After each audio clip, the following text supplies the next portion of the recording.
የሞርጌጅ ወጥመድን መበጠሻ 3 መንገዶች በ30 ዓመት የቤት ብድር ላይ ወይ ሞርጌጅ ላይ ከዋናው የቤት ዋጋ እጥፍ የሚሆን ገንዘብ ለባንክ ወለድ እየገበራችሁ እንደሆነ ታውቃላችሁ። በ400 ሺህ የቤት ብድር ላይ ከግማሽ ሚሊዮን ብር በላይ ወለድ እየከፈላችሁ እንደሆነ ታውቃላችሁ። ዛሬ እንግዲህ ይህንን የባንክ ወጥመድ ሰብራችሁ የምትወጡበትን 3 ዋና የሚባሉ ፈጣን መንገዶች ነው የምነግራችሁ።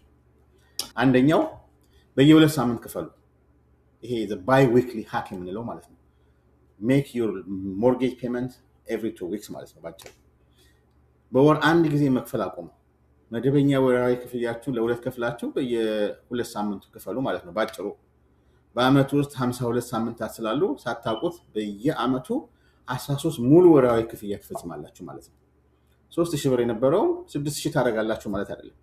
3000 የነበረው ወራዊ ክፍያ 1500 ኤቭሪ 2 ዊክስ ትከፍላላችሁ ማለት ነው። ባጭሩ ይህቺ አንድ ተጨማሪ ክፍያ ብቻ የብድር ዘመናችሁን ከ4 እስከ 5 ዓመታት ታሳጥርላችኋለች። በየ2 ሳምንት ከፈላችሁ ማለት 13 ሙሉ ወራዊ ክፍያ በአመት ውስጥ ይሆናል ማለት ነው። ስለዚህ እቺ አንዷ ክፍያ ከ4 እስከ 5 ዓመታት ድረስ ታሳጥርላችኋለች ማለት ነው። ሁለተኛው ዋናው ዕዳ ላይ ጨምሮ directly pay to the principal ማለት ነው። የባንኩን ወለድ አጥቁት ወይም ሸውዱት። ምን ለማለት ነው? በየወሩ ከሚጠበቅባችሁ ክፍያ ላይ ተጨማሪ $100 ወይም $200 ብቻ ቀጥታ ዋናው ዕዳ ላይ ወይም ፕሪንሲፓሉ ላይ ብቻ እንዲቀነስ አድርጎ ማለት ነው። እንደዚህ በማድረጋችሁ ብቻ you will save huge amount of money። ይህ ባንኩ በእናንተ ላይ የሚያሰላውን ወለድ በከፍተኛ ደረጃ ስለሚቀንሰው የባንኩን ትርፍ በማድረግ ዕዳችሁን በፍጥነት እንድትጨርሱ ይረዳችኋል ማለት ነው።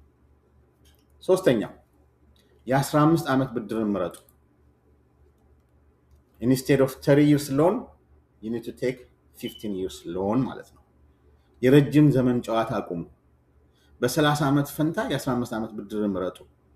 ወራዊ ክፍያው ከፍ ይላል በእርግጥ፣ ነገር ግን ወለዱ በጣም አነስተኛ ስለሚሆን በግማሽ ዘመን ውስጥ ሙሉ በሙሉ ከዕዳ ነፃ መሆናችሁን ታረጋግጣላችሁ ማለት ነው። 2 አማራጮች አላችሁ ይሄን በማድረጋችሁ። ይሄን ለማድረግ 2 አማራጭ አላችሁ። አንደኛው መጀመሪያ when you first take the loan የ15 ዓመት እንዲሁ ማድረግ ይችላላችሁ። or if you already have existing mortgage you can refinance, you can request loan adjustment። ባንካችሁ ጋር ደውላችሁ ብቻ ሪፋይናንስ ማድረግ ነው። የ30 ዓመት የነበረውን 15 ዓመት ታደርጋላችሁ እንዲሆን ታደርጉታላችሁ ማለት ነው። ይህን በማድረጋችሁ ብቻ ጋይስ በሺዎች የሚቆጠር ዶላር ለባንክ ከመስጠት ትድናላችሁ ማለት ነው። እስቲ ከነዚህ 3 መንገዶች የትኛው ተመቻችሁ? ከታች ባለው አስተያየት ላይ ያሳውቁ። አሌክስ ነኝ። Thank you።